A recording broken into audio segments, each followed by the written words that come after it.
today to welcome all of you on behalf of ArtH and also the Ayurvedic Practitioners Association of Singapore, APAS, here for the Ayurveda Day celebration in Singapore 2020. I would first like to welcome, of course, our guests of honor, Ambassador Fabrize Filliez, who is the ambassador of Singapore, of Switzerland to Singapore, and then Her Excellency Shashikala Premawardhana, who is also the High Commissioner of Sri Lanka to Singapore. They have both spared their very valuable time to join us today, despite it being Friday on very short notice. So we are very delighted and honored to have you with us. Thank you so much, Ambassador and High Commissioner, Madam Premawardhana, for joining us. Thank you. Of course, our chief guest for the event today is the High Commissioner of India to Singapore, His Excellency Mr. P. Kumaran, without whose support we would not be able to put this event together. So delighted to also have him join us very shortly for this event. Please also join me in welcoming our special guests and speakers who are actually joining us from different parts of the world today, especially for this event here in Singapore. I would like to start with Dr. Nicholas Costapolis, who is an MD practicing integrative medicine in Greece. Dr. Ramesh Warrior, who is an Ayurvedic doctor joining us from India. Vaidya Ashwin Barot, who is joining us all the way from London. And then Dr. P. Rammanohar and Dr. Indushekar, who of course is from our very own Singapore, well known to everybody here. Thank you everybody for joining us. We are very honored to have you with us. We can see His Excellency Mr. P. Kumaran has just also joined us. Thank you, sir. We are very honored to have you with us today. So, as you all know, we are here for the Ayurveda Day 2020 initiative, which has been anchored by India Foundation Center for Public Diplomacy and Soft Power, supported by the Ministry of Ayush and Indian Council for Cultural Relations. This day is being celebrated as Ayurveda Day on 13th of November, which is today, all across the globe in over 75 countries, from US, UK, Japan, Germany, Australia, different parts of the world. And the idea of the day was always to promote the United Nations World Health Organization Sustainable Development Goal 3, which is to ensure healthy lives and also promote well-being for all at all ages. I would like to very briefly share a few slides on my screen for everybody to see.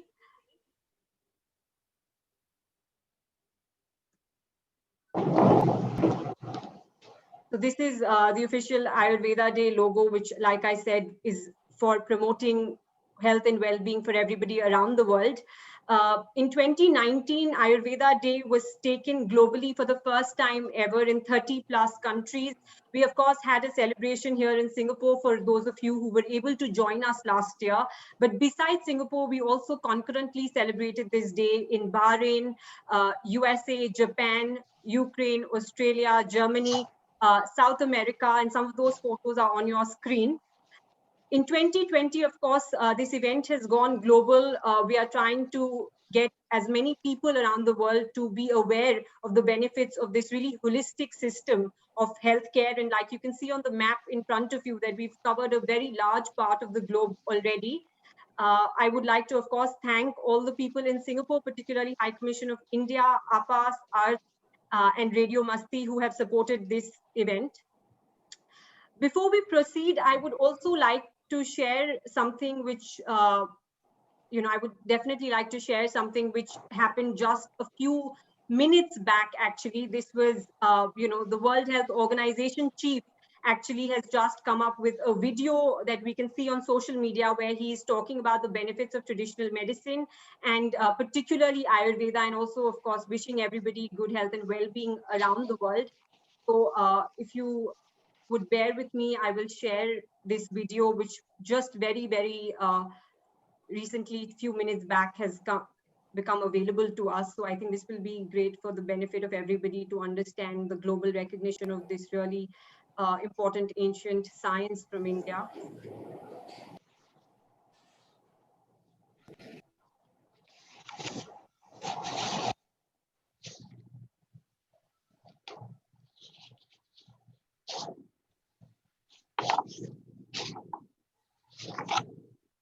Your Excellency Prime Minister Narendra Modi, Excellencies, dear colleagues and friends, Namaste.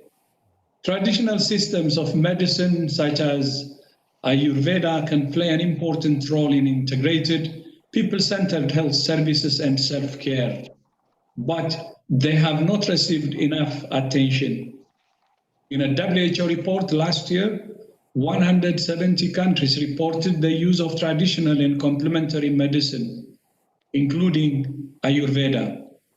Earlier this week, I had the great honor of speaking with His Excellency, Prime Minister Modi. I welcome the Prime Minister's strong commitment to universal health coverage through the Ayushman Bharat initiative and the use of evidence-based traditional and complementary medicine supported by the Ministry of Ayush.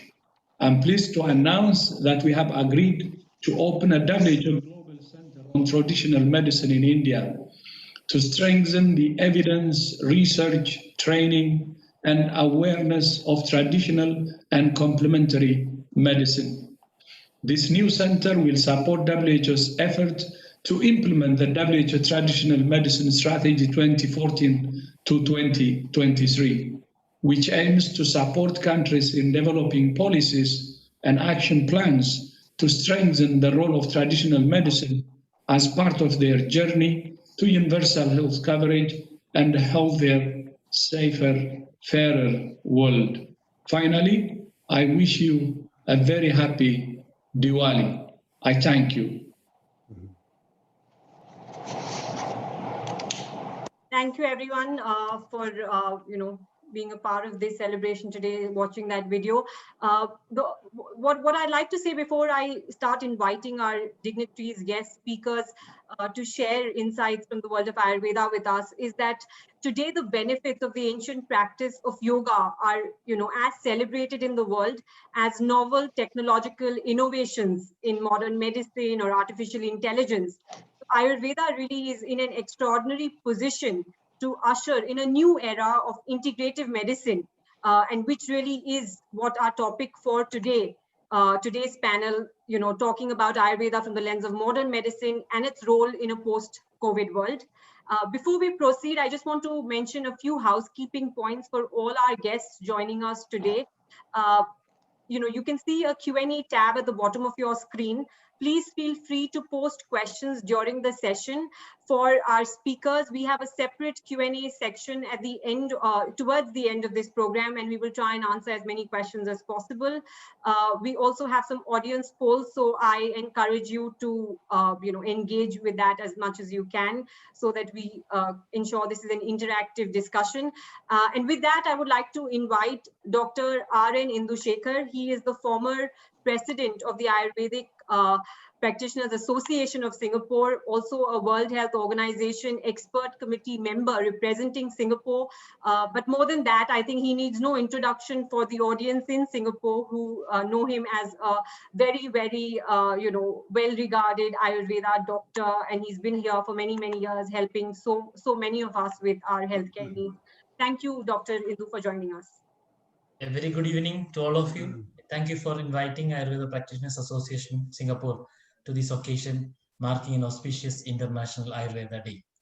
We all know that this year 2020, the world has been facing a new challenge in the form of COVID-19 pandemic, and is still a puzzle for all healthcare systems around the world. Based on the various clinical experiences in a thickly populated country like India during this period, we can definitely say that integrated healthcare approaches that include Ayurveda and other complementary medicine have been proven to improve health situations at both curative and preventive levels. Therefore, the medical system of Ayurveda has an important role and relevance today. The Ayurvedic Practitioners Association of Singapore is the united voice of Ayurvedic practitioners in Singapore. And during the past 4 years, we had discussions with the Ministry of Health Singapore and other various regulatory departments and bodies, as well as with the industry stakeholders, with the aim of establishing a credible and sustainable Ayurvedic clinical practice for the benefit of all Singaporeans at large. We were also part of WHO's expert committee and work group to formulate and draft practice and training guidelines on Ayurveda. As part of bilateral discussions and prime ministerial visit in 2015, we could initiate and successfully conduct 5 annual international seminars in Singapore to create more awareness on Ayurveda.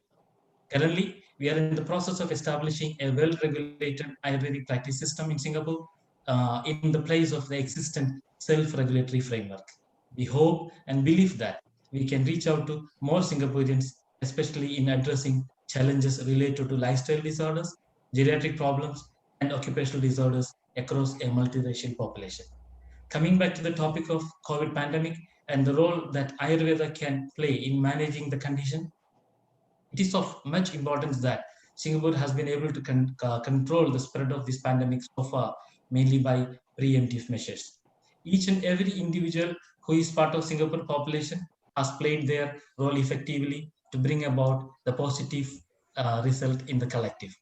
Mainstream medicine and healthcare has approached the situation mainly by focusing on steps and practices at individual level to bring about the maximum control measures, which are inevitably a part of primary strategies to prevent the spread of the pandemic.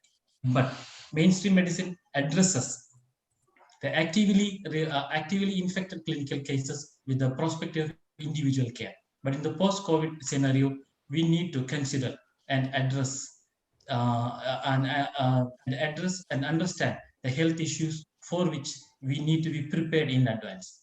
It is here that the Ayurvedic dual approach of prevention and curative health has been identified. And we have identified 4 areas going forward, 4 areas Ayurveda can help. One is prevention, especially by classical and adaptive lifestyle and diet, and year-long systemic regimen to maintain positive health. Second is the management of patient cases where with mild and moderate symptoms by means of concoctions and Panchakarma treatment. Third one is management of post-COVID issues, which is more relevant today. Complications like breathlessness, fatigue, sleeplessness, etc. can be effectively prevented by Ayurveda and yoga interventions. Especially Ayurvedic treatment programs like Rasayana or rejuvenation are effective in managing disease. In common practice, we come across mainly post-infective cases like viral infections, where Ayurveda manages the condition effectively. And lastly, in the treatment or management of vaccine-related issues, we are all waiting that a vaccine is going to happen, but there could be some complications and other issues related to vaccines as well. And the Ayurveda approach of positive health using Panchakarma and cleansing therapies could help in this aspect also. To conclude, individual healthcare systems may have their own strengths and weaknesses. Not any single system can be considered comprehensive in all ways. An integrated healthcare approach is the need of the world when it comes to facing sudden challenges like the one which we are dealing with today. To benefit the community and the whole of humanity at large, let us integrate our individual strengths, let us contribute, and the best of each system, be it mainstream or traditional or complementary, for better health today and even better health tomorrow. Thank you. Thank you, Dr. Indu. Like you said, you know, we were living in the times of COVID-19 with the pandemic in the background. Of course, Ayurveda has very important, you know, things to offer to the world, not just from a curative, but also preventive health perspective, which is so unique about Ayurveda. So thank you about that. I would now like to proceed to, you know, invite our guests of honor today to speak to us about their insights on Ayurveda. Specifically, like I said at the beginning of you know, starting this webinar, that they both represent countries which formally recognize Ayurveda in their healthcare systems. And this is indeed very, very encouraging for the global adoption of Ayurveda and for moving towards an integrative model of healthcare. So with that, I would like to welcome His Excellency Fabrize Filliez, the Ambassador of Switzerland to Singapore, to please share a few words with us. Thank you. Excellencies, dear guests, ladies and gentlemen. It is a great pleasure for me to be part of today's celebration of Ayurveda Day in Singapore, together with my esteemed colleagues His Excellency Vaidya Kumaran, High Commissioner of India to Singapore, and Her Excellency Shashikala Premawardhana, High Commissioner of Sri Lanka to Singapore. Thank you for the invitation. I remember with fond memories the celebration last year of the 5th International Day of Yoga in Singapore and a Sunday morning yoga session with Minister Iswaran and India High Commissioner Jawed Ashraf. Today's Ayurveda celebration reminds us of the importance of promoting health and the balance of the individual within the environment. Yoga and Ayurveda are quite familiar to the people in Switzerland. The Embassy of India in Bern has been in the forefront of facilitating cultural exchange through various activities, such as the celebration of International Day of Yoga or Ayurveda Festival. For example, the 4th International Day of Yoga in 2018 was celebrated in Switzerland in various locations around the country and saw participation from a large number of people. An Ayurveda festival was also organized. That same year, a unique philately exhibition focusing on yoga-related stamps at the Universal Postal Union, based in Bern, the Swiss capital, received very positive response from the public. So I would like to wish you and wish all participants my very, very best wishes for our Ayurveda Day, and stay healthy. Thank you. Thank you so much, Ambassador Filliez, for those encouraging words on Ayurveda and yoga, both of which are sister sciences from India for maintaining health and well-being. Next, of course, we have our guest of honor, Madam Shashikala Premawardhana from Sri Lanka. She, Sri Lanka, we know, is sharing with India and Singapore very large common Tamil diaspora. Besides that, Ayurveda, like I said, is recognized in Sri Lanka, in India, and hopefully in Singapore also very soon, as we are working towards that. So thank you so much, Madam Premawardhana. If you can please share your insights on Ayurveda with us and address the audience. Thank you very much, Ritika, for the invitation. Good evening, Excellencies, ladies and gentlemen. It's a great pleasure to join Ayurveda Day 2020. I want to thank first and foremost the organizers for the kind invitation extended for Sri Lanka to be represented at this important event and for me to share some thoughts. Let me start by saying that I'm not really an expert in the field of Ayurveda, but I've grown up in a milieu that embraced traditional forms of treatment and medicine and have benefited immensely from it. In a sense, it's our own unique heritage and traditional knowledge through which we can contribute to the well-being of humankind as a whole.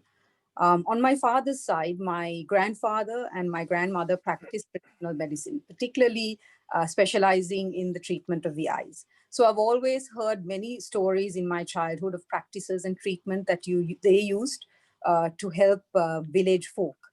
All these treatments were given free of charge, and the consultations actually took place over a sheaf of betel leaves. So in my childhood, in the ancestral home in Kandy, in the hill country, in Kotmale region, we used to find these palm leaves, which had the medicinal treatments written down. So this is my personal experience really of how much ingrained Ayurveda and traditional medicine and forms of healing were as a part of all of us growing up. The traditional forms of medicine and treatment in Sri Lanka have gone back thousands of years. There are 4 forms of traditional treatment in Sri Lanka: Ayurveda, Siddhi, Unani, and Deshiya Chikitsa.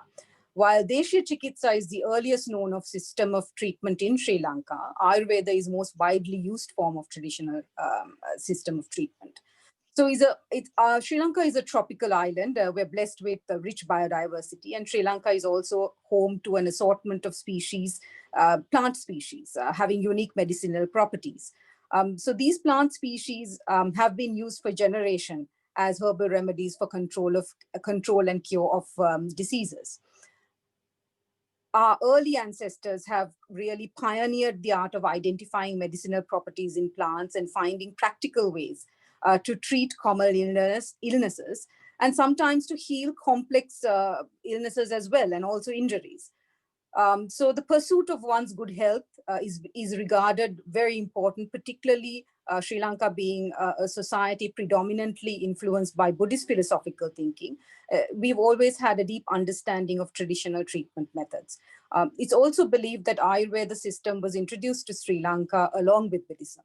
However, it is said that traditional treatment systems were in existence even before that time. Hospitals were established in Sri Lanka in the ancient capitals of Anuradhapura and Polonnaruwa for many, many centuries ago. And several kings that ruled Sri Lanka are known to have mastered the art of medicine as well. The artifacts that have been found and also written sources going back to the 5th century AD testify that Ayurveda medicine, acupuncture, and surgery were known in ancient Sri Lanka and were known to have been used in ancient times. So this is the tradition really that Sri Lanka has of Ayurvedic medicine. And it's always been a very, very important part of tradition of the medicine, the entirety of the medicinal treatment that's given by Sri Lanka. A significant number of Sri Lankans rely on traditional medicine for their primary healthcare. And a unique feature of this is that almost all the primary traditional medicines used by Sri Lankans don't have any significant side effects. It's a habit in Sri Lanka to, for example, to drink herbal soups. And we drink this in the mornings instead of tea. And these are made using a variety of eatable traditional plants. Some sophisticated and complex methods of treatment are found in what we call Helavedakama. And they are known to have treated diseases like diabetes and also some form of cancers as well. So while many countries are working hard to find a vaccine for the COVID-19 pandemic, Sri Lankan public has also resorted to the use of traditional medicine for treatment during this time. Particularly remedies to boost immunity. I think it's an important. It has importantly supported boosting immunity at a time when we're dealing with a virus that we don't really know how to treat effectively. At present, there is roughly one Ayurvedic physician per about 3,000 people in Sri Lanka, and we have around 92 Ayurvedic hospitals. As one of the few countries in the world providing free universal healthcare, we have had a robust public health system, and these Ayurvedic hospitals actually support the development of public healthcare and support the mainstream healthcare services that are given by the government free of charge to the citizens. The government also has taken an initiative to promote research and innovation in the Ayurveda sector, and we've got a Department of Ayurveda and several other institutions leading the way in this area. And I think during the COVID-19 pandemic, we've all realized the importance of Ayurveda and traditional methods of healing to boost immunity and to keep health and well-being. And I believe that it's an important aspect of the overall healing and health and well-being of people. And I want to perhaps end with, because Ayurveda and also because traditional methods of healing in Sri Lanka are deeply interlinked with the Buddhist tradition. I want to end with a quotation from the Dhammapada, which I believe which really captures what health is to all of us. It says, it is something that the Gautama Buddha said.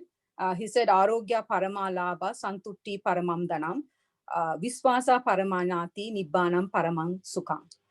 Loosely translated, it means health is the greatest gift, contentment is the greatest wealth, a trusted friend is the best relative, and Nibbana is the greatest bliss. I thank you. Thank you, Her Excellency, Madam Premawardhana. That was a very beautiful quotation that you gave at the end, and of course, a lot of insights into Sri Lanka and its use of traditional medicine. I think it's only apt that today in India we celebrate what is known as Dhanteras, which is, you know, for people to encourage prosperity and celebrate that. But really, the greatest wealth that anyone can have really is, you know, good health and well-being. So thank you for sharing those insights. Next up, I would like to invite His Excellency Mr. P. Kumaran, who is our chief guest for the event today, and of course the High Commissioner of India to Singapore. He has moved from Qatar, where he was serving as the High Commissioner of India to Singapore before this, and has joined the High Commission here in Singapore in very challenging times, you know, with COVID-19 in the backdrop. So thank you so much, sir, for taking out the time to be a part of our event today, and we welcome you.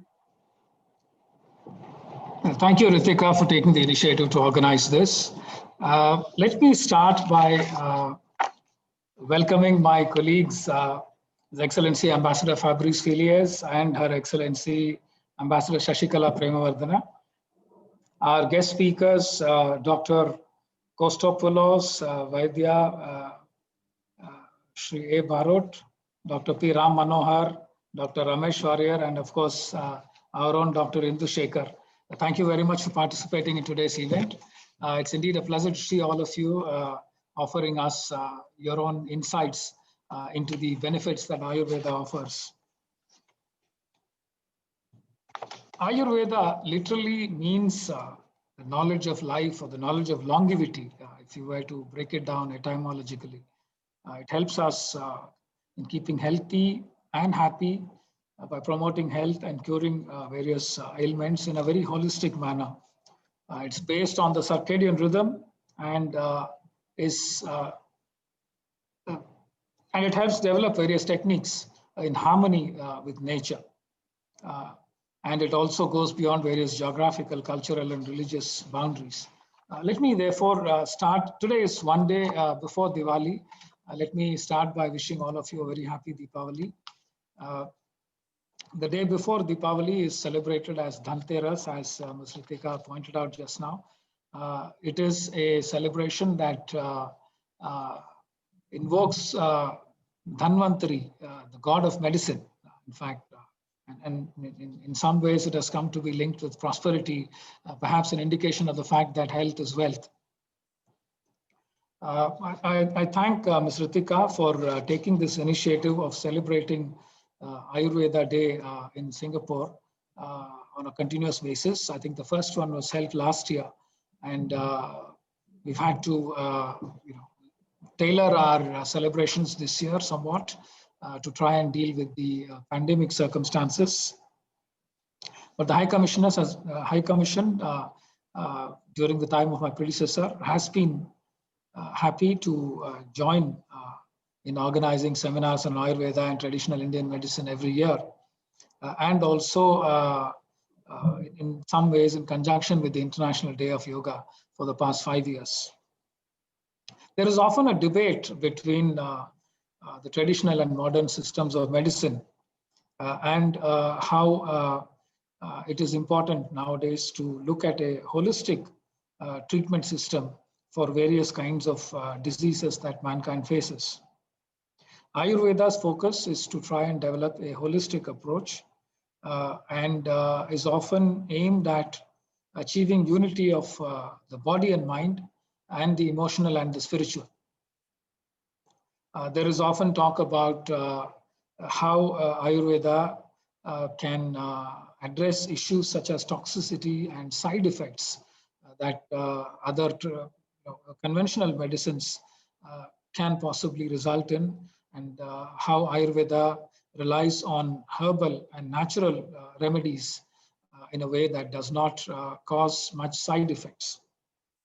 There are also in many countries, many economies, concerns relating to rising costs and affordability, and how Ayurveda, as my colleague, the Sri Lankan ambassador mentioned, how Ayurveda in many ways is cost effective And in countries where it is practiced, it is delivered free of charge for many of the patients that approach Ayurvedic practitioners. It also emphasizes, in many ways, lifestyle changes as the bedrock of the Ayurvedic approach to tackle chronic and lifestyle diseases. In India, given the wide variety and the geographical reach of various systems of medicine, the government has tried to bring all our efforts together by constituting a ministry for this purpose, the Ministry of Ayurveda, Yoga and Naturopathy, Unani, Siddha and Homeopathy, shortly referred to as Ayush. And the focus has been on developing education, research, and propagation of various kinds of alternative medical systems in India. The government of India has also set up a central council for research in Ayurvedic sciences. It has 30 institutions attached to it, and there are efforts for standardization of various practices by developing a national medicinal plant and pharmacopoeia commission. A commission has been set up for this purpose, and a pharmacopoeia has also been developed. I'm sure we'll get more details when our experts speak on this.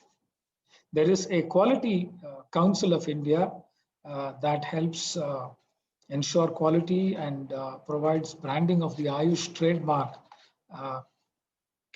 We also have 4 national level universities, 700 undergraduate colleges, 212 postgraduate institutes, and about 4,000 hospitals in India that provide Ayurvedic and other traditional systems of treatment.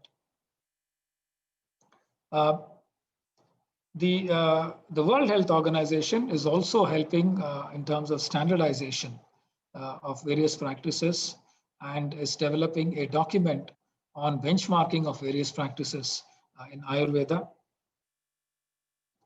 This document, which is expected soon, shall provide guiding principles to establish and regulate the safe and effective practice of Ayurveda in the various member states. As you're all aware, we are currently living through the COVID-19 pandemic. Ayurveda has also been, in some ways, involved in attempts in India to try and address various difficulties caused by the pandemic. The Department of Ayush has conducted 66 studies in 110 locations. Some of these were conducted on 30,000 people in containment zones in Delhi and other places. And they found that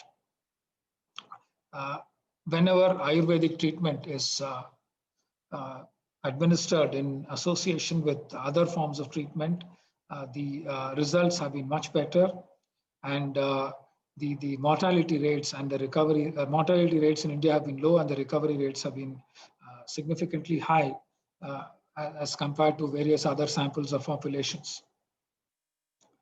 Ayush is also working with the labs of CSR and the Department of Biotechnology in India to understand how we can further improve the use of Ayurveda to tackle various issues, particularly during these pandemic times. The WHO has also, we heard the talk from the WHO Secretary General. WHO also has been working with India to conduct studies on how Ayush can be used to develop solutions to various ailments that people face in various parts of the world. The Government of India has a memorandum of understanding with 19 countries. We have agreements with 18 universities abroad for research in Ayurveda, and we have also helped set up 13 chairs in international universities specifically devoted to the science of Ayurveda. We heard about countries where Ayurveda is recognized and practiced very widely.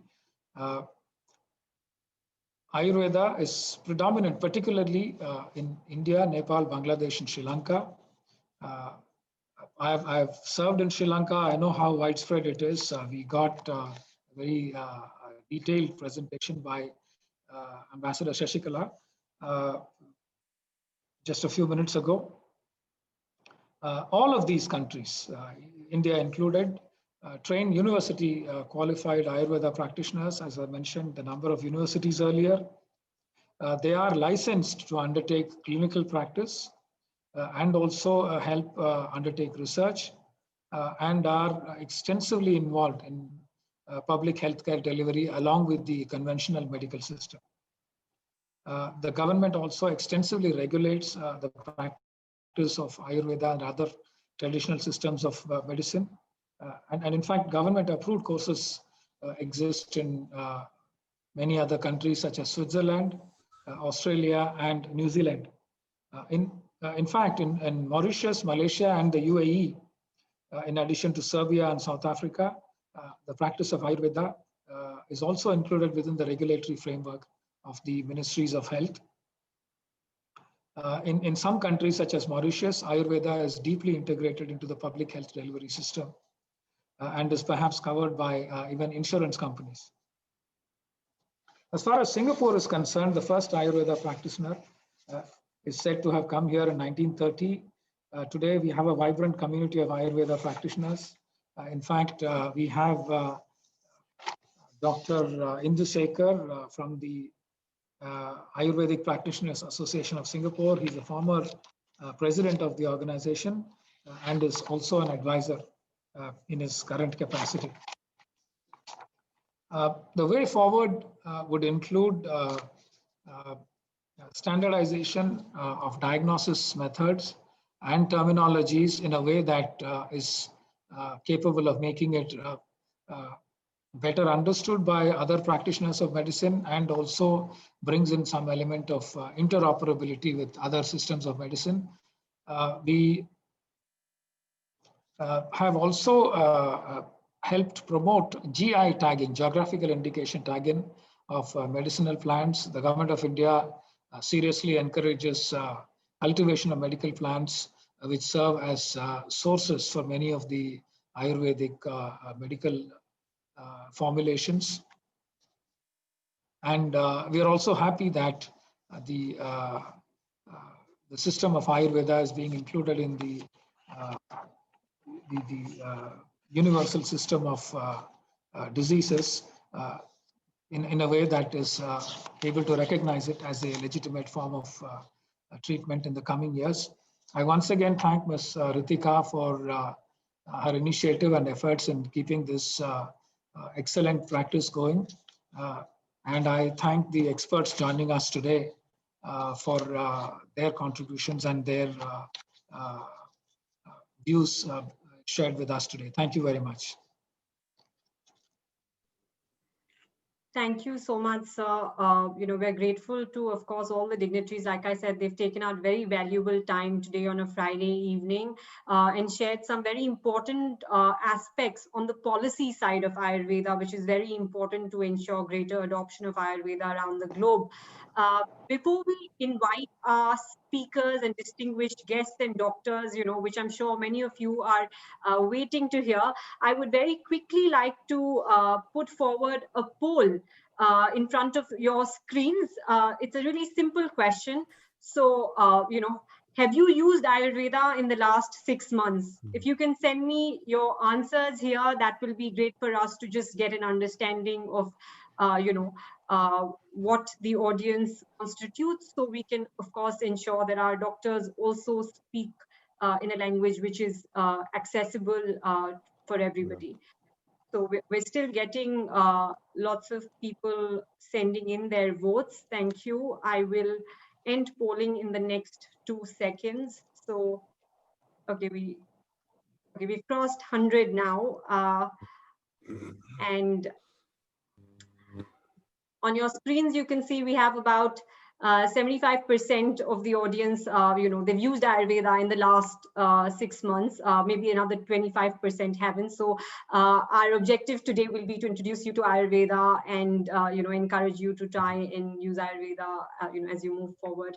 So on that note, I would like to invite my first guest speaker for today, and I am absolutely delighted and thrilled to welcome Dr. Nicholas Costapolis. Namaste, Dr. Costapolis. Dr. Costapolis is joining us all the way from Greece, and he has previously been a practitioner of modern medicine. He still is, of course. He was practicing in England and in Greece for many, many years till he was finally also introduced to Ayurveda. And being the visionary that he is, he decided to take the best of both worlds and create an integrative model of healthcare, which he now practices out of Greece in his holistic health center. So thank you, Dr. Kostopoulos. I will, pass on the opportunity to speak to you so that our audience can benefit from your knowledge. Thank you, Ritika. And greetings to everybody from Greece, and my respect to all the honored guests and colleagues from all over the world. And I will say specifically respect to Vaidya Ashwin Barot, that I have to say was the man who introduced me to Ayurveda. Without his inspiration, I would not be enjoying this amazing source of knowledge of Ayurveda. My approach to Ayurveda is in some way magic. I have been working with Ayurveda for the last 30 years, I would say heavily involved in Ayurveda, since 1990. Before that, I was working in an intensive care unit in the main chest hospital in Greece, where I believe now they try to treat COVID patients. And I have to say that my concept of Ayurveda was in some way formulated by these first experiences in modern medicine. Imagine a patient lying in a bed in the intensive care unit. He's ventilated. We give him fluids intravenously. We check his metabolism, we check his temperature. And I was thinking that the first and basic concept of Ayurveda, like 5 elements, earth or the weight of the body, or water content, or his temperature and metabolism, or his spirometry and oxygen content, were measured by machines. And it was so difficult. Really, if anybody has an experience of seeing an intensive care unit bed, you are amazed how many machines you have to have there to control, I will say, in a gross way, in a dangerous way, all the basic functions we have, all of us now, as we are sitting in our desks and talking to each other. So I thought these 5 elements, these 5 different, let's say, structures in our body, how are they managed when you are alive? And this is when I was doing research in asthma in Manchester Royal Infirmary, and I was looking at different concepts of research, that I found the concepts of what we call Vata, Pitta, and Kapha, or kinetic energy, metabolic, and homeostatic in Ayurveda. And when I'm talking to an audience, I become so enthusiastic about Ayurveda that I'm ready to fill you up with scientific terms. But let's do something. All these Zoom meetings miss one point. This is live interaction. Am I right? Please shake your head so I know. So let's give an example of these 3 energies. Can I ask you all to simply raise your right hand? Please raise your right hand. And everybody who I cannot see. Okay, let it go down. Now, do you know what happened? It looks very simple, didn't it? Well, you moved, and we call this kinetic energy or Vata energy. How did it happen? In a level of your body, I can say you gave an order from this part of the brain. A chemical came out called dopamine, and then another chemical came out in your arm, and the arm was raised. It looks very simple, doesn't it? In another level, I can say that the movement of my vocal cords was transmitted to the microphone, movement, reacted to the microphone, came to your ears. your eardrums vibrated. It went to your temporal lobe. Then what happened was amazing. It interacted chemically. This is the pitta, the interaction. And then these vibrations were translated in your brain as English words and as symbols. And these symbols, here is where kapha comes in, remind you what it means to raise your right hand, what hand is, what raising is, what is happening. And this is the kapha. So really, when I come to explain these terms, vata, pitta, kapha, I'm amazed. They're universal terms. They're like the alphabet of the universe. And you can say, beautiful example. But how does it help in medicine? What should we do with it? Should we just play with it? Not at all. Let me tell you, modern medicine has come out of its, let's call it childhood. And what I call childhood in modern medicine is this: anatomy. Childhood means here is my liver, here is my brain, here is my large bowel, here are my joints. Absolutely necessary step when you study the human physiology. But if you look into the reality of our health, yes, we have hands and fingers and cholesterol and creatinine, and these are absolutely necessary substances in our system. But do these play the only role in health? Look at us. I can see here 8 people. Yes, chemically, you can say we are the same. Proteins, cholesterol, lipids, neurotransmitters. But look, we are so different. And different is not simply in a photograph. Different in our immune system, in the way we react with, let's say, viruses and bacteria and food and everything else. So nowadays, and this is what really inspired me to go to Ayurveda, I was seeing in Ayurveda the future of modern medicine. I should say, Ritika, the title should be not Ayurveda through the lens of modern medicine through the lens of Ayurveda, because Ayurveda was more ancient. And I was seeing in Ayurveda concepts like genetics. When you are talking about Prakruti or constitution, is genetics. Ayurveda put genetics there before we started our genome project in modern medicine. And not only genetics, genetics in a very intelligent way, because genetics is simply what is in your DNA.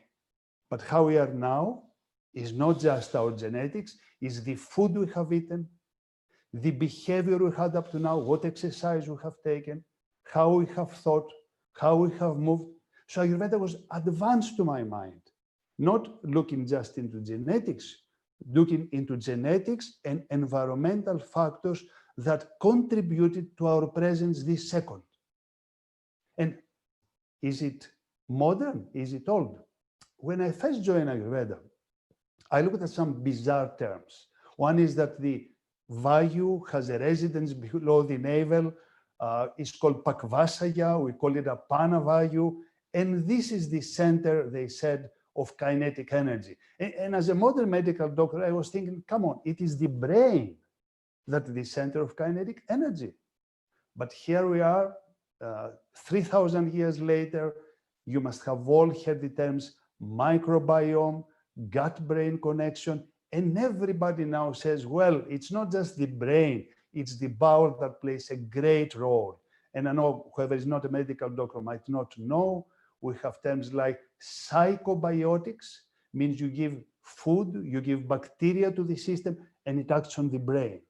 So childhood of modern medicine is anatomy, is simple physiology. Adulthood of modern medicine is what we call individualized, integrated medicine. And I think Ayurveda was there 3,000 years ago in this way. So Ayurveda gives you, to start with, a way to look at synergies in the body. You might know the old specialties were orthopedics, neurologists, psychiatrists. Now the modern specialties are psycho, neuro, immunoendocrinology. And if anyone knows the definition of health in Ayurveda, this is what it's talking about. Everything is connected. Now, unless you look at it like this, you miss points. And this is the beauty of Ayurveda. But you know, I'm a physician. physicians are scientists, always they think logically as well. I will say a simple question. Well, if it is such a gold, if it's such a diamond, how is it that not everybody knows it around the world? How is it that we know, all of us, the Mayo Clinic and the Massachusetts Hospital, and we don't know Ayurveda like this around the world? I will say Ayurveda as well is coming out of his childhood. His childhood was India, Sri Lanka. But nowadays, when we are in the modern world where everything moves, we have to combine Ayurveda with evidence. We have to say, yes, holistic approach, but specific approach as well. And in the old textbooks, Charaka Samhita and Sushruta and all these textbooks, yes, they talk about constitution, but they talk very well as well about individual diseases. So to my mind, and when I say to my mind, I believe speech is a precious gift of human being, and I wish my words vibrate in your ears, vibrate in your brain for everybody who listens to this meeting, and you all take action. Because what is the point of speech without action? So the action I would like you to take is this, future of Ayurveda. And what is the future of Ayurveda? Modern physicians come together with Vaidyas. They forget that one is talking in Sanskrit, the other in chemicals, put things together, and let's do research. Research that is evidence-based. Would you tell me, is it difficult? I will say really no. Why do I say no? Because we have done it. Vaidya Ashwin Barot, myself, through the grace of God and so many other factors, we have done research with a Dean of Faculty of Pain in Dublin, using Agni Karma or NSAID technique for dealing with pain, published in medical literature. We have done research with the director of headache here in Greece in a big hospital, working with methods, published again in medicine. So if I have done it, that I'm Greek, you know, Greece is a very small country, and I'm away from India, why can you not all do it? So really, I would like to encourage everybody to think in our own potential, whoever listens to this webinar, how can I help in this field? You know, I'm 60 years old. I will carry on whatever years God gives me, but I should put a seed in the soil that Ayurveda spreads. For what reason? For the reason that everybody benefits, ourselves, our children, grandchildren, everybody on the earth. Now, what's the difficulty with Ayurveda? Because I told you all the positive points in the future. Ayurveda deals with biological systems, and there is complexity. So think of something. Ayurveda is not just ashwagandha or shatavari. Ayurveda has to go into a system who eats food, takes a herb that comes from the soil, so a healthy soil with proper ingredients, a healthy food, a healthy behavior is very important for Ayurveda to work. And I have patients here in Greece, and I tell you amazing things. Patients who their doctor told them, well, you have 2 years of life, and they're alive 14 years later. And it's not being proud of myself, but saying about the potential of our immune system when you help it in the right way. Remember, everybody had a small injury in his hand. What happened afterwards? It healed. It did not need a pill. So our system has an inherent healing mechanism. Simply, you need to stimulate it in the right way, and then it works. And everybody talks now about COVID-19. Let me tell you something. If anybody is a surgeon, anybody who has seen surgical work, we say when you operate in the abdomen, you should never, ever perforate the large bowel. Do you know why? Because the large bowel has a lot of bacteria. And if they come out of the bowel, they create a hassle, we call it peritonitis. So people ask me, why do you think this COVID-19 happened? I will say, we have played in a wrong way with the space on planet Earth. In some way, we have perforated the large bowel of the Earth. So please don't blame the viruses. Humans have behaved in an arrogant way, in a way that has slightly disturbed the environment, and this is the other beauty of Ayurveda. Everything is together. Environment, soil, herbs, humans, air, and only in this way one can have integrated medicine. So Ayurveda, beautiful. Future prospect, majestic, if we cooperate. Problems, it needs absolute precision and dedication. So thank you for inviting me to talk about Ayurveda. I hope everybody has taken something that will inspire you to act on this. Thank you again, and I'll let the next speaker carry on. Thank you, Ritika. Thank you, Dr. Kostopoulos. That was such a fascinating explanation of Ayurveda. I think it's so unique. I personally, haven't heard of somebody talk about Ayurveda from that perspective.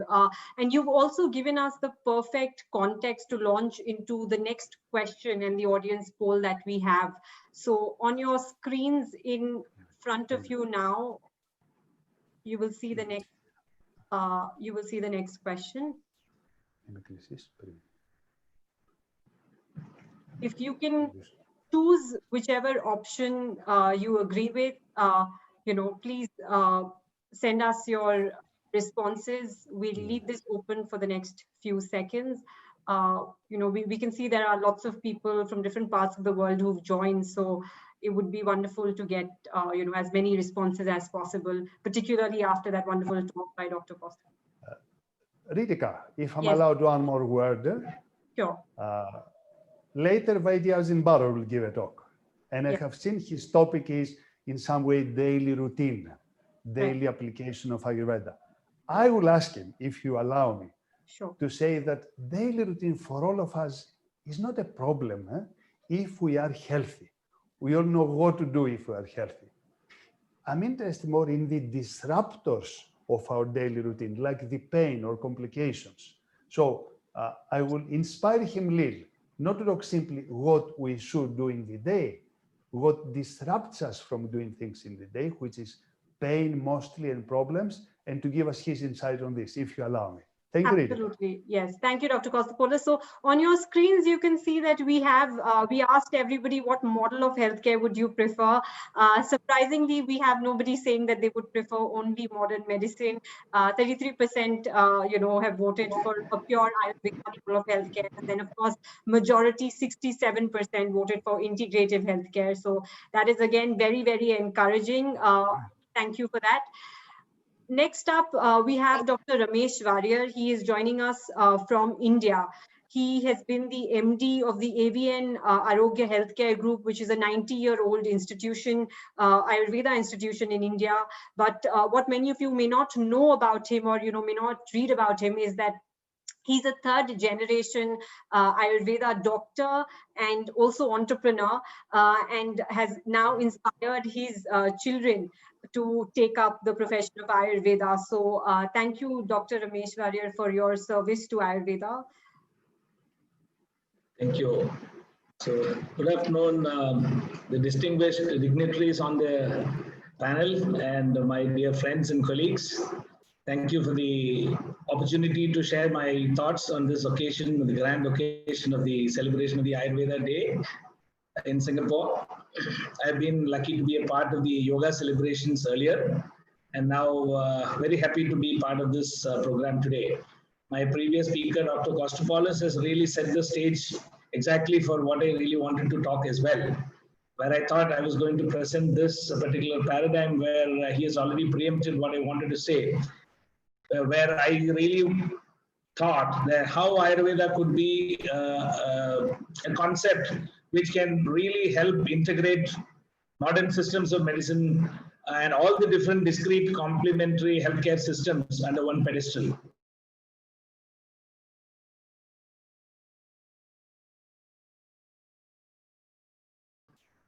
I think Ayurveda perspective. The crisis that is there in front of us, which COVID has presented to us, has actually given a lot of new perspectives about healthcare, I guess.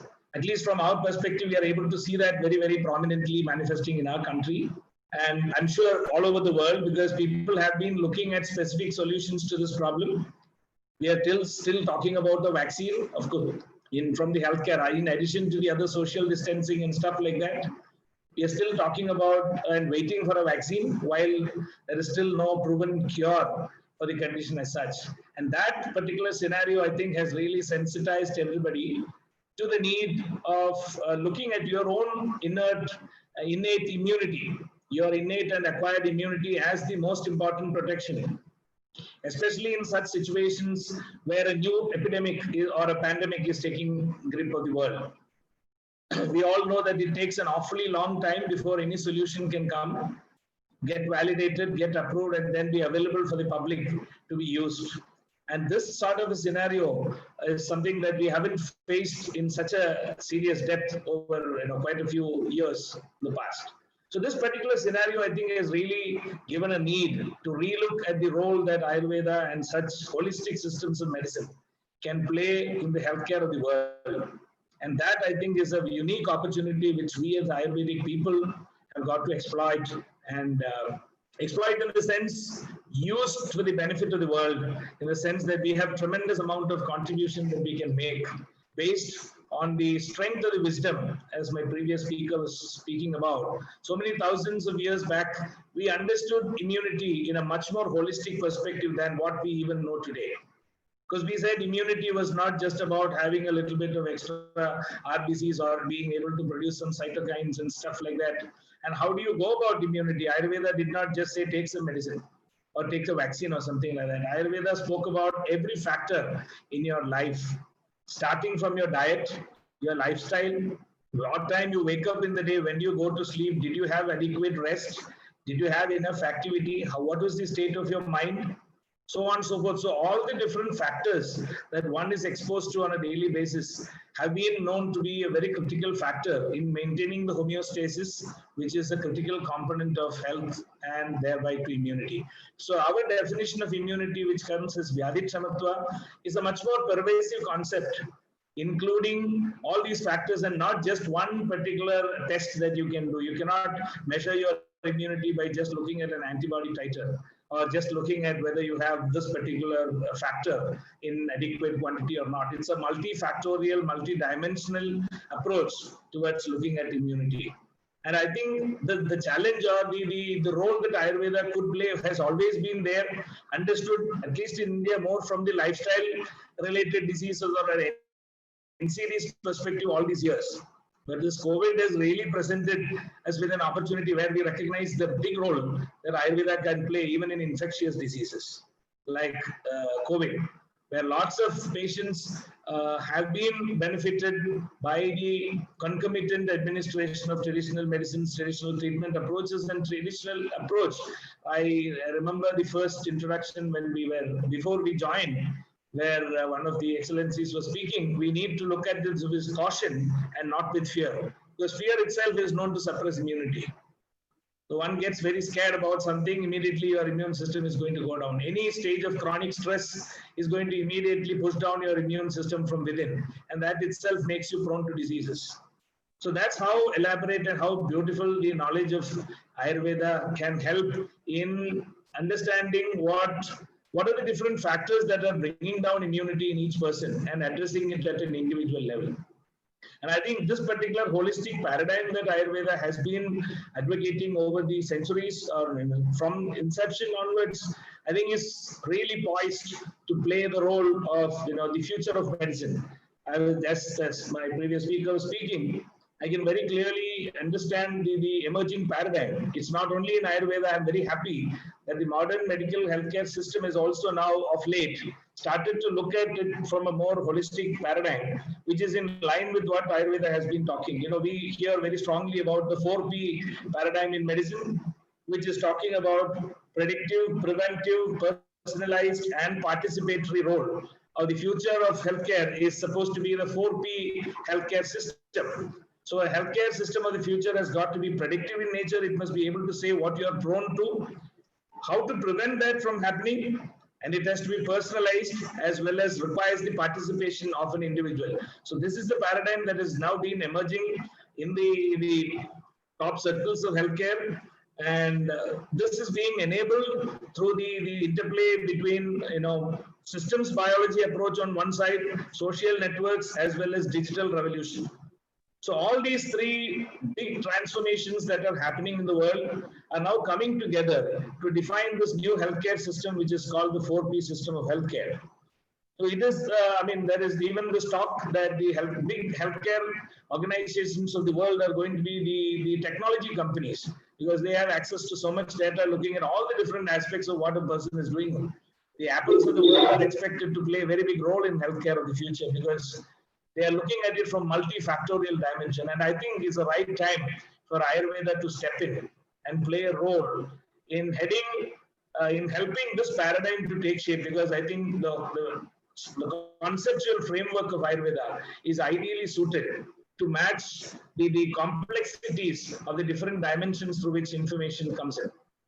And so the Ayurvedic paradigm is exactly matching this 4P paradigm in the sense that we believe more in terms of being able to predict. We know that a person has got a particular constitutional propensity to diseases, which we describe through the Prakriti. Then his lifestyle and so on precipitates a certain sort of a imbalance in the system through which you can definitely predict what sort of a problem he's going to have in the future. So that predictive aspect is very much there as part of the Ayurvedic concept. And then definitely we all know about how much of importance Ayurveda gives to the preventive aspect of healthcare, as opposed to just the curative aspect. Even our treatment is actually a prevention. It is not just a symptomatic solution. It's going to the root cause of the issue and trying to address it at that perspective, at that point. So that is what is preventing the symptoms from manifesting. I think we are not really strong with just giving a simple symptomatic relief for the time being. That's where there's a lot of development that has happened on the modern side. Lots of facilities where acute management has been really mastered in several situations. So there is no need for us to reinvent the wheel. As my previous speaker was also speaking, I look forward to the day when we integrate together, we have our strengths pooled together, and we talk about what modern medicine is doing wonderfully well, and where we have a great strength to help design the future healthcare paradigm of the world. Because we are based on this system of being predictive, preventive, very, very personalized. Now, the highest scale of healthcare is supposed to be personalized medicine, and that is what Ayurveda has always been. So that in that sense, as my previous speaker said, this is the future of medicine. And I think it is up to us as Ayurvedic practitioners, Ayurvedic professionals, to take the lead role in help define this new paradigm. Instead of having to reinvent the wheel, I think we can contribute very significantly to the development of this futuristic healthcare paradigm in a totally integrated manner. And as he was saying, the need of the hour is for us to come together, put our heads together, have elaborate dialogues, and set things going in terms of research, in terms of validating our experiences, sharing our experiences, and removing the biases that are involved. So if we have this common dialogue today, we are all able to network. We are able to share our ideas. There is some common terminology that is appearing. I'm also very happy to hear from our Ambassador of India to Singapore that efforts are being taken to have standardized nomenclature, standardized diagnostic patterns, and so on, whereby the communication becomes easy, because otherwise what somebody refers to as one word is interpreted differently by another person. And then there is the communication gets severely hampered. So I'm very happy about the several initiatives that are being taken. Thank you so much, Dr. Warrior. Very, very delighted and honored to get those insights. Of India and ably supporting the evolution of Ayurveda to meet the needs of the future. And I'm very, very confident that Ayurveda would play a very significant role in the healthcare of the future, and systems that can provide real front end to this whole effort. Thank you very much again to APAS and to the organizers of this program for inviting me to share my ideas on this occasion. And I look forward to wonderful days ahead for Ayurveda and for the healthcare of the world as well. Thank you so much. Thank you so much, Dr. Varier. Very grateful for those wonderful insights. I know that we're running slightly behind schedule, so I just want to very quickly run our next poll for the audience. We know that they are still very much engaged with us. On your screens, everybody, 2 questions. If you can quickly answer, this is more in the style of a quiz, and if you know the answers to these questions, then you can send us your answers in. Okay, we are now just starting to receive some answers. I'd encourage everybody to put something there, even if you don't necessarily know what is correct. The idea is to just gauge what is the level of awareness. So we'll leave that open for the next few seconds.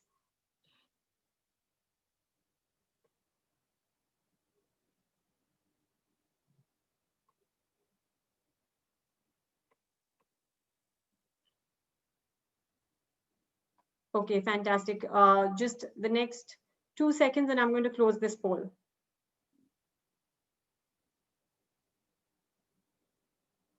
So in front of you on your screens, so most of you got that right. The Ayurvedic scholar and physician, also known as the father of surgery, is indeed Sushruth. So great to know that people are aware of that. The next question was more difficult, of course. We said, in which country is his statue installed in the Royal College of Surgeons? I know many would think it's England, but actually it's in Australia. So thank you so much for engaging. I hope that's a nice piece of information you can all go back with. Next up, we had Vaidya Barot, but I'm just told that Dr. P. Rammanohar has to go for another discussion. So if Dr. P. Rammanohar is able to quickly share his insights with us next, then we'll take him on, and then we'll of course conclude with Vaidya Barot, that we really want to listen to what he has to say about Ayurveda. So Dr. P. Rammanohar is the research director at the Amrita School of Ayurveda. He was also part of our panel for the International Day of Yoga celebrations in June earlier this year. He's of course been part of several Ayurveda conferences here. He's a teacher and a researcher par excellence. And I would say most well known for his contemporary interpretations of Ayurveda. Thank you, Dr. Rammanohar, for joining us. So thank you very much. My pranams to all the dignitaries. And it's a great honor to be part of this panel here today. I will be discussing about the scope of Ayurveda in post-COVID-19 rehabilitation. So we know today we are not yet out of the pandemic. It's still spreading, and many countries are experiencing a resurgence. And in that context, we are having to face another challenge. That is, what is now called as a post-COVID syndrome, or the long COVID. I mean, many of the people who recover from the disease have lingering problems. So what can Ayurveda do is a question that is being asked. And when we look at long COVID, we need to first also understand what is COVID-19 from an Ayurvedic perspective. And here what I would like to point out is that, it is increasingly being realized even by modern medical doctors that COVID-19 has very complex ways of presenting itself. Researchers from the King's College London did a very nice work in which they classified COVID-19 into 6 clusters, presenting in 6 clinically distinct ways. And based on these clustering, they were also able to predict which presentations are likely to become more severe. Now, this is also one of the strengths. I mean, Ayurveda has always looked at diseases and subclassified them depending on, how they present in a minutely different way.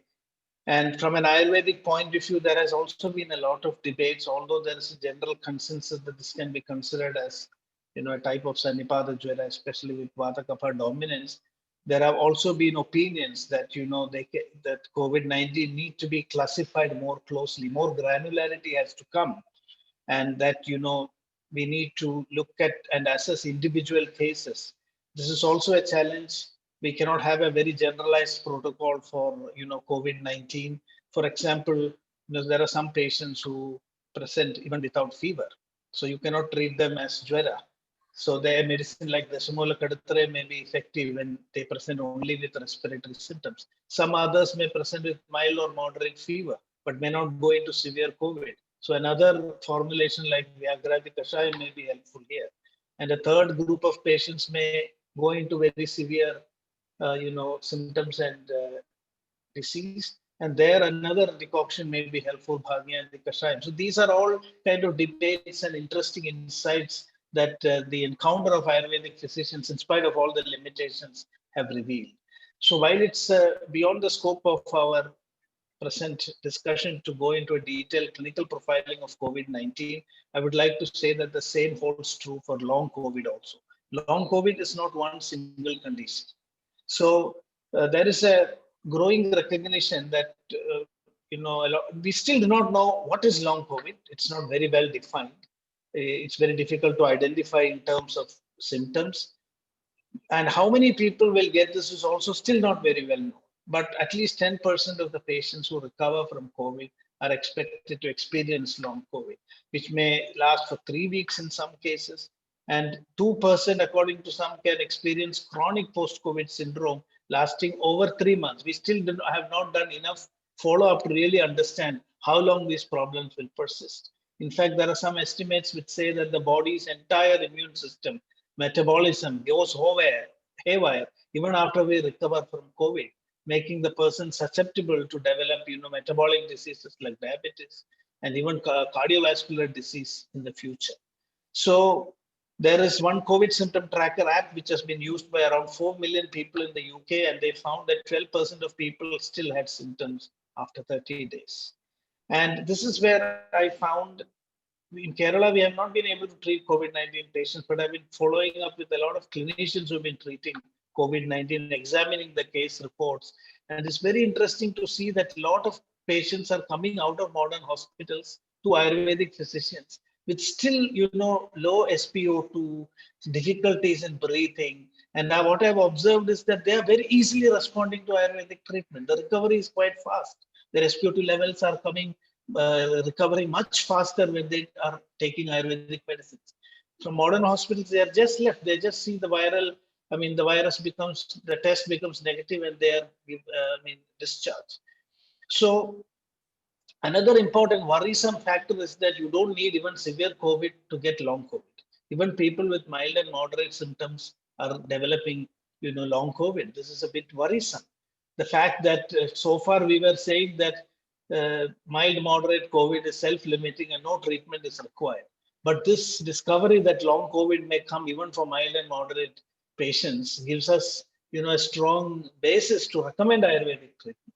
Probably if you introduce Ayurvedic treatment for mild and moderate patients, the recovery can be complete and they may not develop long COVID. So this is also something that needs to be looked into. Of course, there are many theories. They know that sometimes it's because the lungs are severely damaged. Sometimes it's because the immune system goes haywire. Sometimes it's because of the inflammatory response. Sometimes it's because the major organs are affected. So there are many reasons why long COVID manifests in different ways.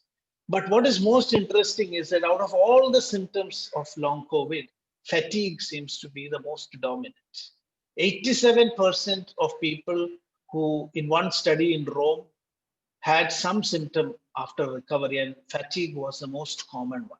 So with these inputs, I want to just very quickly, in the next few minutes, summarize why Ayurveda should be considered for dealing with long COVID.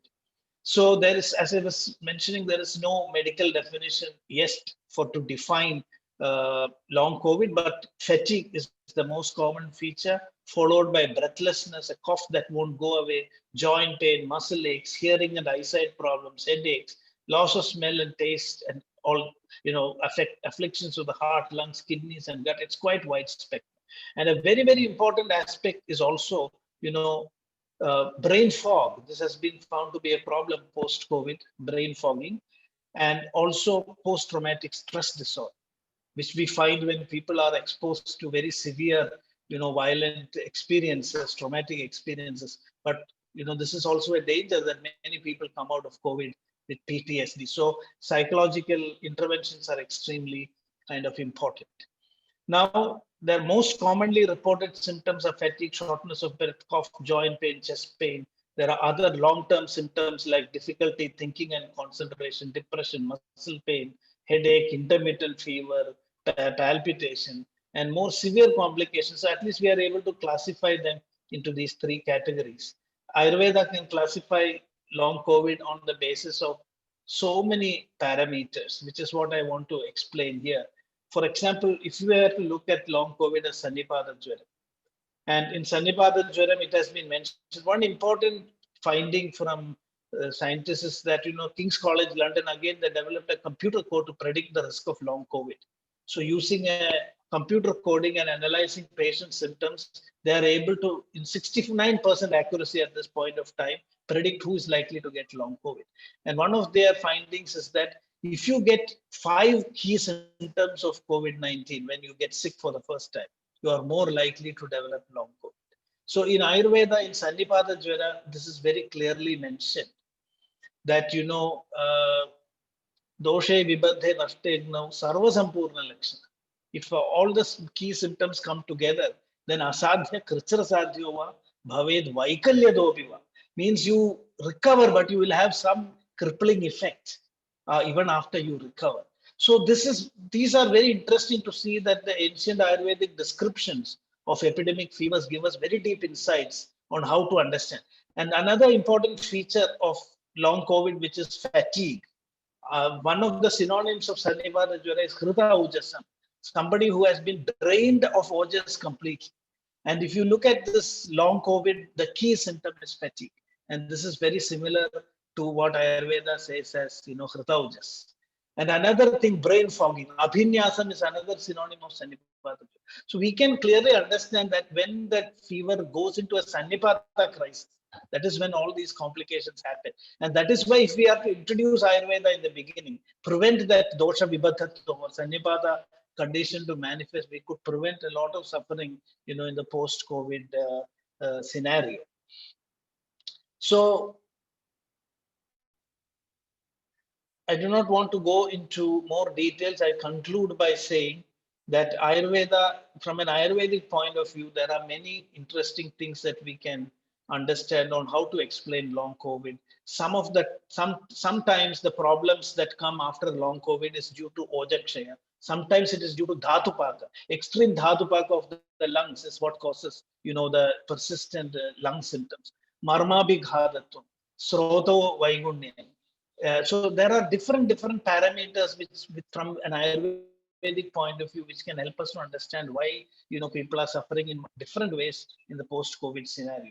And we are all talking about rasayana, and I feel that we have to be very careful, because what Ayurveda says is that in the post-COVID scenario, Agni Mandhyam is going to be a very serious problem. Sroto Vaigunyam, which is reflected by this inflammatory responses. So Agni Sandukshanam, Dosha Shamanam, we have a very good protocol on Jvara Mukta. Once somebody has recovered from fever, how to bring them back into normalcy.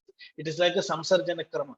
And it is only after doing that we should attempt big rasayanas, because otherwise they will not have effect. So in a very brief way, what I wanted to point out, of course, we should also look into the post-traumatic stress disorder. So integrating Ayurveda with yoga, pranayama, and meditation would be extremely helpful. What I would like to say is that we are clearly able to know from an Ayurvedic perspective, it's possible to develop an individualized protocol.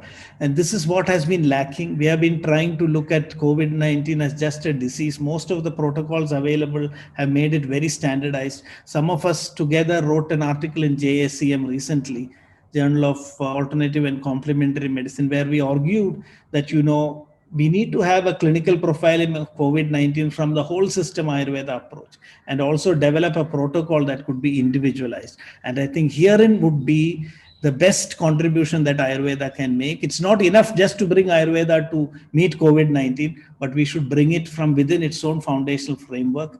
And with that, I hope that we can make big contributions, even in the post, COVID recovery phase. Ayurveda could help the world. So thank you so much. It was a great honor and pleasure to share some of my thoughts during this event. Thank you, Dr. Rammanohar. Of course, for those of us closer to the world of Ayurveda, we know that you've been doing some prolific research and been at the forefront of, the pandemic. So thank you for sharing those wonderful insights with us. We are running behind schedule. So, without wasting any more time, I want to invite our next speaker, who has actually joined us all the way from London. Vaidya Ashwin Barot has been practicing Ayurveda for the last 40 years in London. And, of course, together with Dr. Kostopoulos, they run a wonderful, they were running a wonderful integrative practice on Harley Street in London. And for those of you who are aware of England and London would know that this is one of the most prime locations for healthcare services.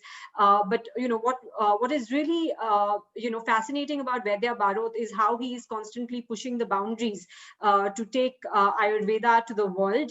And he is also the founder of the Global Agni Karma Center. But I'm not going to go into the details of that. I will let Vaidya Barot speak and share his insights. So thank you, Vaidya Barot. Namaste. All the previous speaker has said so many wonderful things. I have very little to say positively. Ayurveda is science of life. What is life? Life is mind, body, and spirit. Ayurveda is not a science of Bhaishajya Vijnana. Bhaishajya means medicine. Whenever somebody thinks about Ayurveda, they think about herbs and disease. This is not Ayurveda, to start with. It's a science of life itself. It talks about body, mind, and spirit in such a holistic way that each individual has their own prakriti and they live according to their prakriti. It is so scientific. I always explain because, when Ayurveda community, when I'm talking to Ayurvedic doctors, they always try to push towards modern medicine to prove that we are good. Whole Ayurvedic science, more I study, more I understand, more I have practiced, it is beyond modern medicine. It's not that one has to keep on going to modern medicine by saying, look, we are good and accept us. The whole idea of genetics, the whole idea of putting psychology and the physical world together, if you look at it in a deeper way, it goes beyond. Fundamental of Ayurveda is ahara, vihara, aushadha. I use Sanskrit word. Ahara is food and drink. Because if I give you a big lecture about a particular disease, I'm not talking to a medical audience. Let me just do very basic thing. The fundamentals of Ayurveda is ahara, vihara. Ahara means food and drink. Vihara means behavior. And aushadha means remedy. Any disease, whether it's COVID or any other disease, these are the fundamentals of Ayurveda. Ahara, just let's look at it. If Ayurveda is so good, so wonderful, why it is not known, why everybody is not practicing, or why patients are not going towards Ayurveda? 50 years ago, 70 years ago, food was different. I'm going to the fundamentals. The food we eat now today has not got enough minerals. A Vaidya can tell you, eat mung beans and rice. It's good for your health. Mung bean and rice does not have enough minerals because you have put so many pesticides in the soil, which mung bean and rice has lost its own quality. So it doesn't matter how much mung bean and rice you give, you have to go back to the soil. If you improve the soil, because to us as an Ayurvedist, food is an extremely important part of our health. So to me, yes, Ayurveda is wonderful. Yes, all the herbs are wonderful, but we cannot produce so many herbs so we can cater the whole world.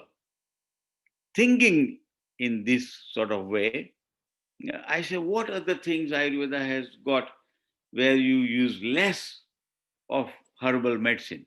Because if you start taking, if everybody takes Triphala is one of the wonderful drug in Ayurveda.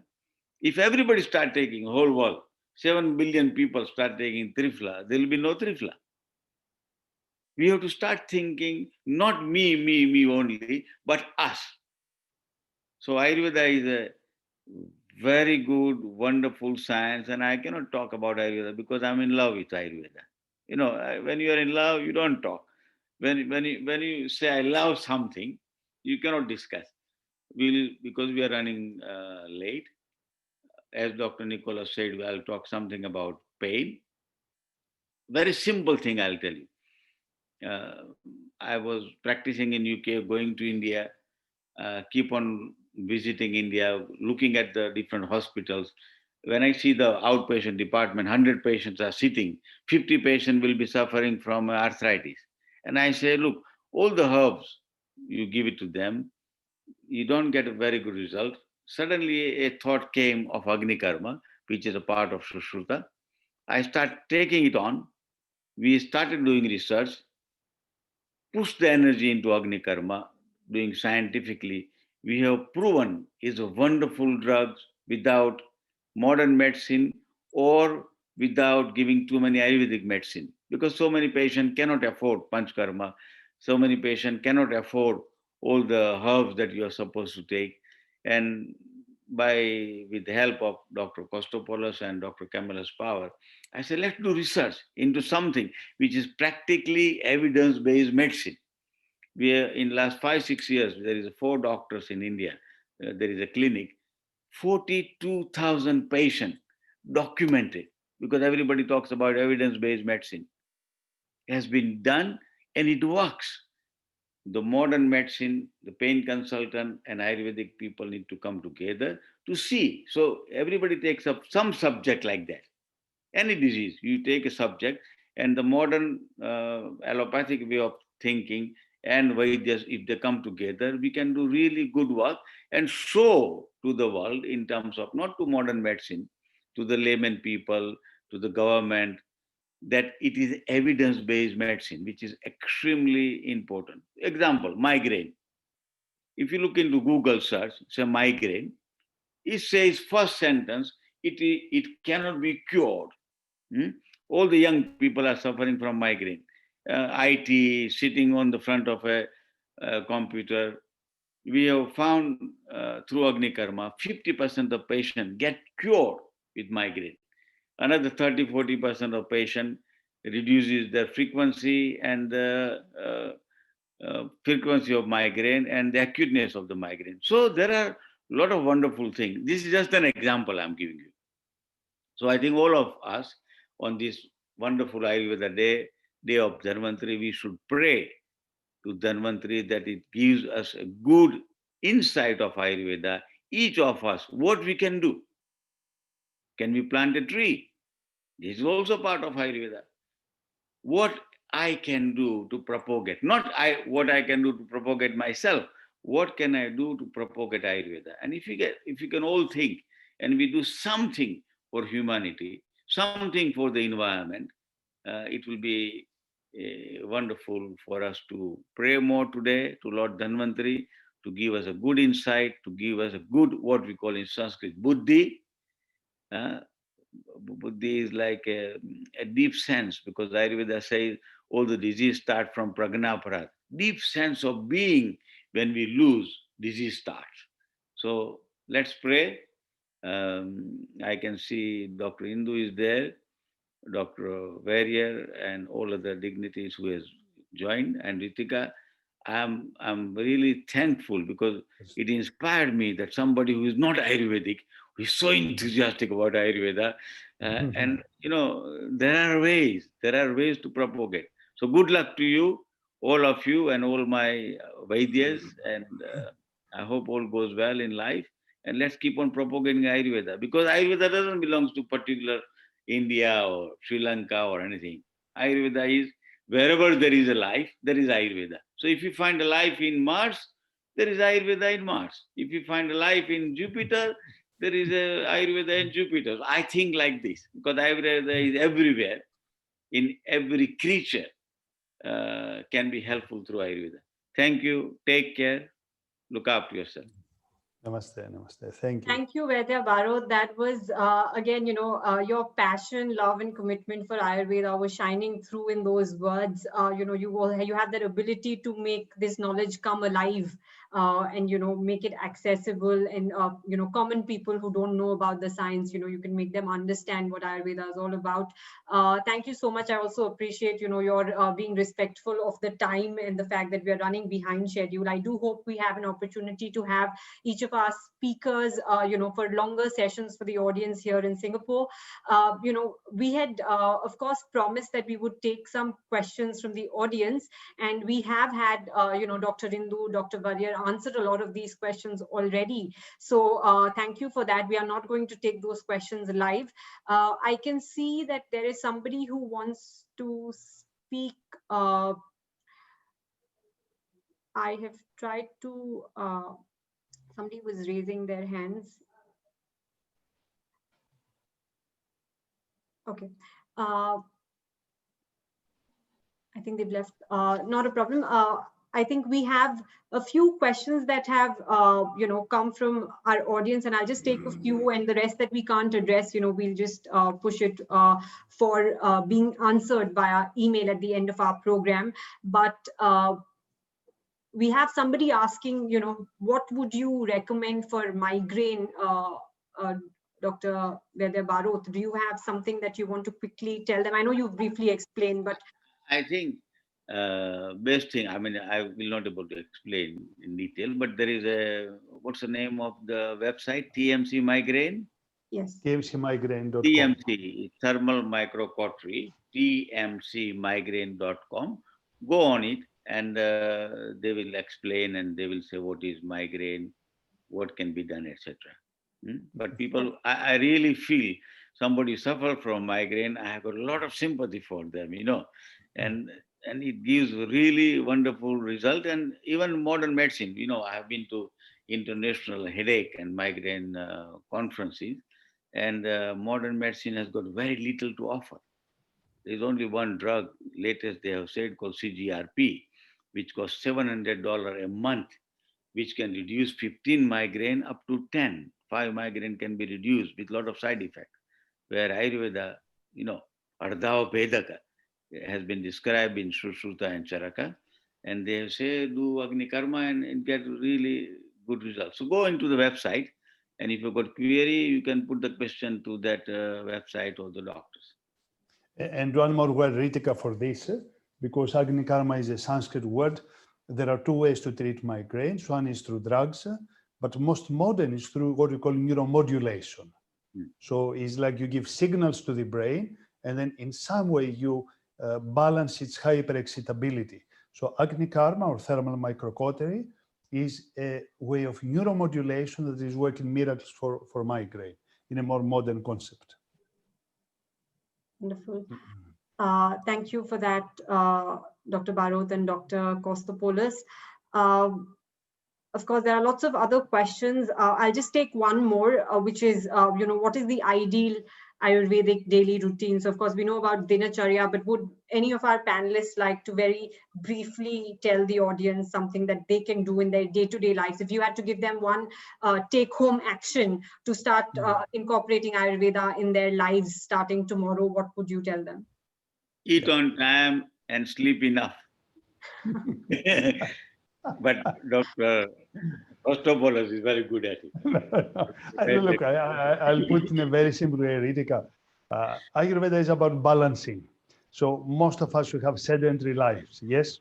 So I will say some form of exercise is very important.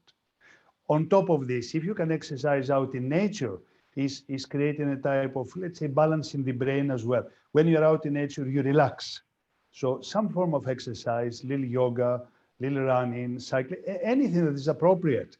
In nature, the best. If not in nature, in a room, but well ventilated with fresh air. Then definitely some form, we call it meditation, prayer, relaxation, doesn't matter. I will say balancing the parasympathetic system. We have two systems. One is for emergencies, sympathetic, fight or flight. The other is for relaxing, rest and digest. So anything that relaxes the brain, activates the right part of the brain is very important as well, because our life is mental. And then really follow a type of, I can say, not routine. Routine is a boring word. I would say a rhythm. Remember, our systems are ancient. Okay, I was born in 1960, but my genes are last million years here. And they were organized through the sun, rising of the sun, setting of the sun, and the seasons. So wherever we are, if we can follow some type of rhythm, without becoming Victorian, you don't have to go to bed by sunset, but don't totally break it. it will be a good routine for our daily life. And then some creativity, something that you really put your heart in, you really create something. Because nowadays life is mechanical, work has become just moving paper. So you have to apply yourself with your heart in something. And I think this will really be an ideal, not routine, rhythm in our life. Each one has different individual rhythm. We should respect it. Thank you. That's so beautifully explained. Of course, not routine, but rhythm. And that is what we must learn. Rhythm. We are bored of routines.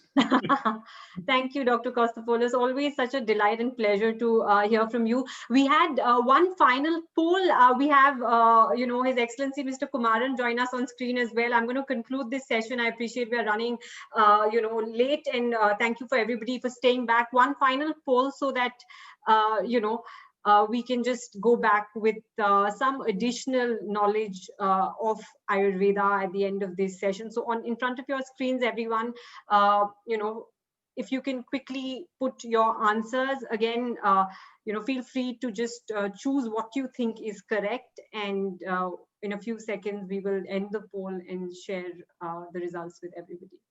Mm-hmm.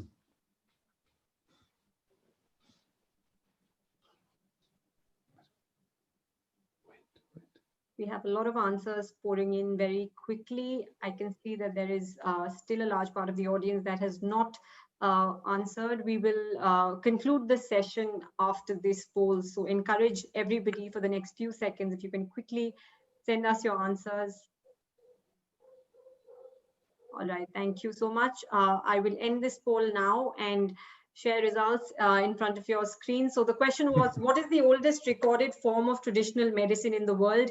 96% of the audience has said it is Ayurveda, and that is indeed true. Ayurveda is, the oldest recorded form of traditional medicine. Thank you so much, Dr. Indu, for, suggesting that question for the audience and encouraging everybody to develop this knowledge of Ayurveda. Before we proceed, to conclude this session, I just want to thank towards the end, special grateful thanks to the High Commission of India under His Excellency Mr. P. Kumaran, his team, Dr. Farhat, Shashwati, Ranjita, for their absolute unflinching support to put this program together. Our media partners, Radio Masti 24/7. It is the only live Hindi radio station across Southeast Asia since 2009, and they have used their platform to amplify our voice and take our message to people, around Singapore. Dr. Ajit Kumar, he's the current president of the Ayurvedic Practitioners Association of Singapore. He's not coming on screen, but he's the backbone behind a lot of what we do for Ayurveda here in Singapore. So thank you so much, Dr. Ajit, and of course the rest of the team at ArtH. If you had any final words, His Excellency Mr. P. Kumaran, before we conclude this session today. Thank you very much, Ritika, and the esteemed panelists. It was indeed a pleasure to have you all talk to us about the merits of Ayurveda and the challenges that Ayurveda faces today. We very much look forward to continue working with you to try and promote Ayurveda in various countries, with special reference to Singapore, the place I am posted. We still have a lot of work ahead of us. And we are happy to work with APAS and its management committee to try and promote efforts for recognizing Ayurveda as a system of medicine that gets recognized by the government of Singapore. So we do have our work cut out for us, and we hope to be successful in our efforts in the next 2 or 3 years. Thank you very much again. Thank you, and please do continue the good work in the coming years. Namaste. Thank you. Thank you so much. Thank you so much. So on that encouraging note, wishing everybody a very happy Diwali this weekend, Diwali or Deepavali, however you celebrate it. Thank you so much, everyone. Grateful for your presence. Thank you very much, and happy Diwali. Namaste. Namaste. Thank you. Namaste. Namaste. Happy Diwali Thank you. to one and all.